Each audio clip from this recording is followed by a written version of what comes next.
하나님 말씀은 신명기 25장 1절에서 19절까지의 말씀입니다. 사람들 사이에 시비가 생겨 재판을 청하면 재판장은 그들을 재판하여 의인은 의롭다 하고 악인은 정죄할 것이며 악인에게 태형이 합당하면 재판장은 그를 엎드리게 하고 그 앞에서 그의 죄에 따라 수를 맞추어 때리게 하라. 40가지는 때리려니와 그것을 넘기지는 못할지니 만일 그것을 넘겨 매를 지나치게 때리면 내가 내 형제를 경히 여기는 것이 될까 하노라.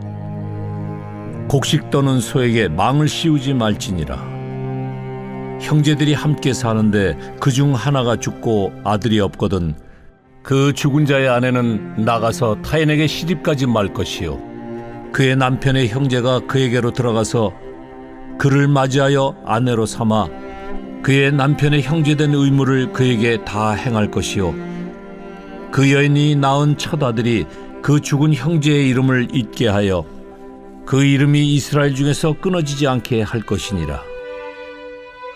그러나 그 사람이 만일 그 형제의 아내 맞이하기를 즐겨하지 아니하면 그 형제의 아내는 그 성문으로 장로들에게 나아가서 말하기를 내 남편의 형제가 그의 형제의 이름을 이스라엘 중에 잊기를 싫어하여 남편의 형제된 의무를 내게 행하지 아니하나이다 할 것이요 그 성읍 장로들은 그를 불러다가 말할 것이며 그가 이미 정한 뜻대로 말하기를 내가 그 여자를 맞이하기를 즐겨하지 아니하노라 하면 그의 형제의 아내가 장로들 앞에서 그에게 나아가서 그의 발에서 신을 벗기고 그의 얼굴에 침을 뱉으며 이르기를 그의 형제의 집을 세우기를 즐겨 아니하는 자에게는 이같이 할 것이라 하고 이스라엘 중에서 그의 이름을 신 벗김 받은 자의 집이라 부를 것이니라.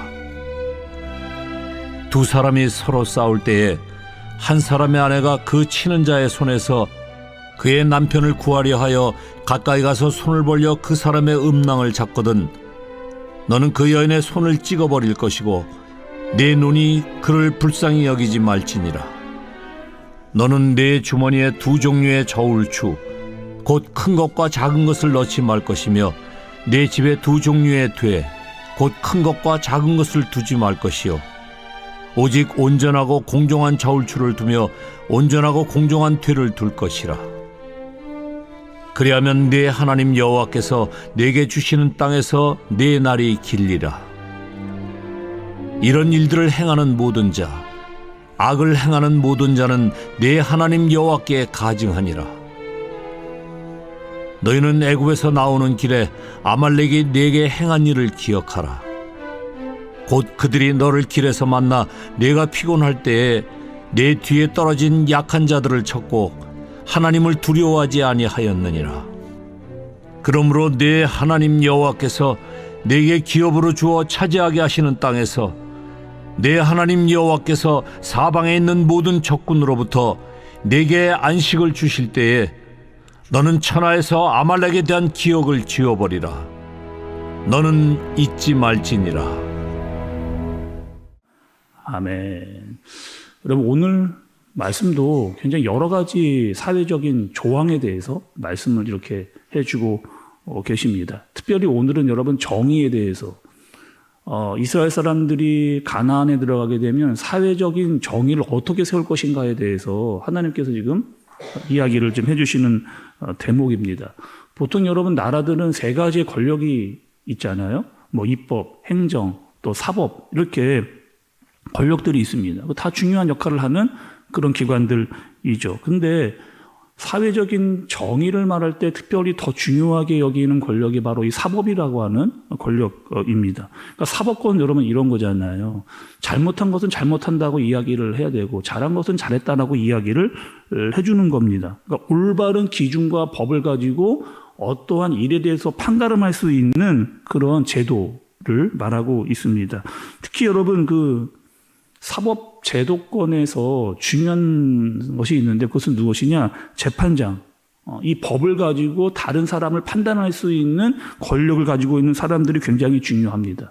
그 재판장이 만약에 돈을 받아요.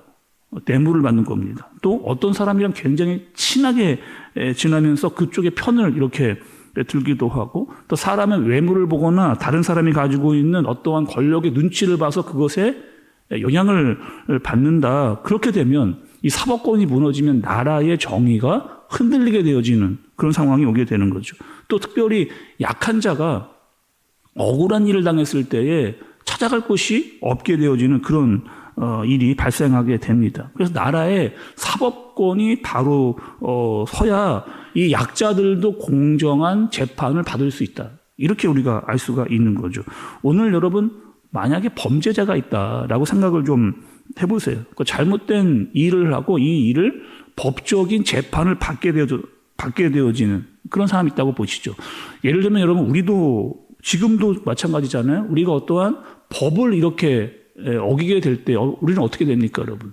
뭐 최고 약할 때는 어떤 일을 하면 벌금을 이렇게 무는 경우 우리 있잖아요. 또 이 잘못을 좀 과하거나 심하게 하게 되면 어떻게 되느냐? 구금형입니다. 감옥에 들어가는 그런 일도 있게 되는 거죠. 그리고 더 심한 정말 심하고 악한 죄를 짓게 되면 무기징역이다. 뭐 사형제도다. 이런 일들이 계속 일어나게 됩니다. 고대 시대에 여러분 이 시대 가나안 시대에는 어떠한 일이 여러분 있었을까요? 뭐 지금도 있는 이런 법 제도와 비슷한 일들이 있었어요. 뭐 벌금 제도 그 당시에 있었습니다. 그리고 태형이라고 하는 제도가 여러분 있었어요. 이 태형은 무엇이냐? 매를 때리는 겁니다. 사람이 잘못한 만큼에 대한 매를 때리는 거죠. 또 우리가 구약의 말씀을 들으면서 이 얘기 들었거든요. 동해복수법이라고 하는 법도 들었습니다. 어떤 법이었어요? 다른 사람이 나에게 어떠한 잘못을 하거나 해를 가했을 때 그대로 갚아줘라. 근데 이거는 어떤 거예요, 여러분? 다른 사람에게 내가 어떠한 일을 당했는데 막 감정적으로 분노해서 그 사람에 더 과한 잘못을 하지 않도록 내가 당한 만큼만 똑같이 대갚아주는 그런 법도 있었습니다. 그리고 그 당시에도 그 가나안 시대에도 이 사형이라고 하는 제도가 있었습니다. 근데 여러 가지 이 법 조항 중에서도 오늘은 태형에 대해서 오늘 말씀이 이야기를 해주고 계세요. 어떠한 사람이 잘못을 했습니다. 그리고 태형이 내려졌어요. 지금쯤 말하면 우리가 알고 있는 뭐 법으로 좀 보자 그러면 뭐 곤장을 때린다 정도로 보면 맞을 것 같습니다. 그런데 이 태형을 하는데 뭐라고 말씀을 이야기하시느냐? 40대를 초과하지 말라는 거예요. 아니 왜 40대를 초과하지 말느냐 이렇게 이야기를 합니다. 그러니까 크게 잘못해서 태형을 맞더라도 40대까지는 때리지 말고 40에 하나 감한 내를 39대까지만 때리라는 거예요. 왜 여러분 이렇게 할까요? 물론 그렇게 때리면 사람이 거의 죽을 정도이기 때문에 생명을 지키기 위해서 그런 것도 있습니다. 맞아요. 그리고 인간으로서의 마지막 노선입니다. 그러니까 이 40대를 넘어가면 이 사람을 거의 짐승과 같이 취급을 해서 때리는 거기 때문에 그렇게는 하지 말아라 라고 이야기를 해주시는 거죠. 그러니까 40대가 넘어가면 막 짐승을 때리듯이 사람을 때리는 것 같이 취급되는 것 때문에 그렇게 하지 말아라 라고 하나님께서 그렇게 알려주시는 겁니다. 또 이스라엘에 고엘이라고 하는 제도가 있었거든요. 이것은 무엇이냐 이런 겁니다. 결혼한 여자가 있는데 이 여자에게 남편이 죽었습니다. 근데 아들도 없는 거예요. 완전히 혼자가 된 거죠. 그러니까 고대 시대에 여자가 혼자 된다라고 하는 것은 거의 살 수 있는 사회적 여건이 완전히 다 사라지는 그런 사람을 이야기를 하는 겁니다. 그 당시는 뭐 지금처럼 연금이 있거나 뭐 보험이 있거나 이런 것이 전혀 없는 완전히 사회적 약자가 되어버리는. 그러니 그 여자를 살펴라. 다른 형제들이 그 여자를 돌볼 수 있도록 해라. 적어도 이 여자가 살 수 있게끔은 해줘라. 라고 하는 소망을 주는 그런 제도인 거죠. 또 여러분 오늘 말씀 13절에서 16절의 말씀을 보면 장사하는 사람들에 대해서도 이야기를 해주고 있습니다. 사업을 하거나 어떤 기업인들. 중요한 것이 있어요. 여러분 그것이 무엇이냐? 정직이라는 겁니다. 정직. 물건을 팔 때 어떻게 하라는 거냐? 물건의 부피나 무게나 어떤 품질을 속여서 팔지 말아라. 이렇게 이야기를 해주시는 거죠.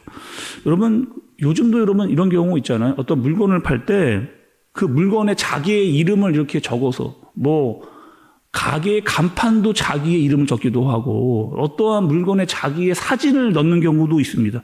왜 여러분들 그렇게 하는 거예요? 이 정도의 신뢰로 내가 물건을 팔겠다. 내 이름을 넣고 사진을 넣어서 내가 이렇게 만들었다라고 하는 것을 증명할 정도로 그렇게 정직하게 판매하겠다라고 하는 표시를 보이기도 이렇게 하는 거죠.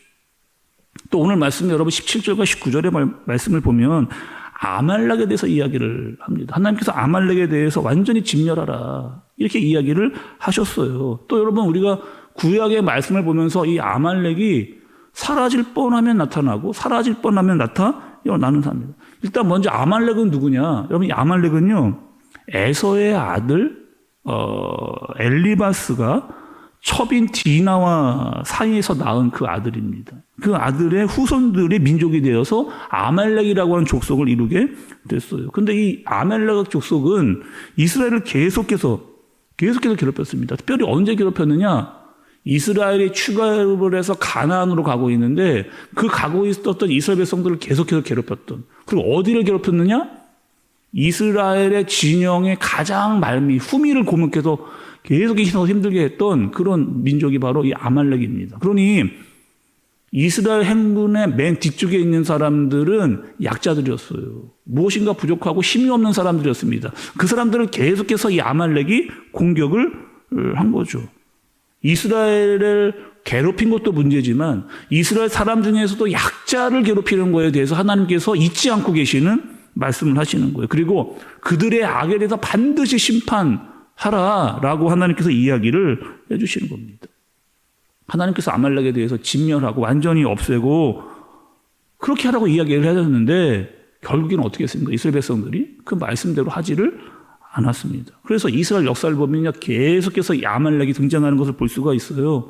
사울 왕 때도 이 아말렉이 나옵니다. 히스기야 때도 나오고 또 드보라 때도 이 아말렉이라고 족속이 두고두고 이 이스라엘을 괴롭히는 그런 민족이 되는 거죠. 아말렉 여러분 지금으로 말하면 우리는 어떻게 좀 생각할 수 있을까? 이 아말렉이라고 하는 족속 아마 우리 입장에서 보면 세속화된 신앙으로 보면 될 것 같습니다. 그리고 이단으로 보면 될 것 같아요. 특별히 하나님의 사람으로 살려고 하는 사람들을 끊임없이 괴롭히고 방해하는 그리고 그들을 못 살게 구는 사람들을 이야기할 수 있습니다. 하나님은 하나님의 백성들에게 오늘 무엇이라고 이야기하시느냐? 믿는 자들은 세상 사람들과 달라야 된다 이렇게 이야기하세요. 세상 사람들보다 더 정직해야 된다 이렇게 이야기하고 계십니다. 이웃을 배려하고 사랑해라 이야기를 하시고 이단과 교회를 세속화시키는 세력을 단호하게 물리쳐라 이렇게 이야기를 하십니다. 여러분 오늘 이 땅을 살아가면서 우리가 기억해야 될 것이 있습니다. 삶의 자리에서 우리가 하나님의 백성이라고 하는 사실, 그리스도인이라고 하는 사실 잊지 말아라. 아무리 세상이 타락하더라도 너희는 그 타락에 물들지 말아라. 하나님의 말씀으로 바로 서고 정의롭게 행동하라. 그 말씀을 따라 살아갈 수 있는 저와 여러분들 되어주시길 예수님의 이름으로 축복합니다. 기도하겠습니다. 하나님 아버지, 우리가 이 땅에서 그리스도인으로 바로 서게 하여 주옵소서. 다른 사람들에 대해서 이야기하기보다 내가 바로 설 수 있도록 주님께서 인도하여 주옵소서. 정의롭게 또 정직하게 그리스도인으로 살아가도록 주님이여 인도하여 주옵소서. 특별히 오늘 국회의원 선거 날입니다. 하나님, 올바른 자들이, 바로 선 자들이, 정의를 아는 자들이 세워질 수 있도록 주님께서 인도하여 주옵소서. 예수님의 이름으로 기도드리옵나이다. 아멘.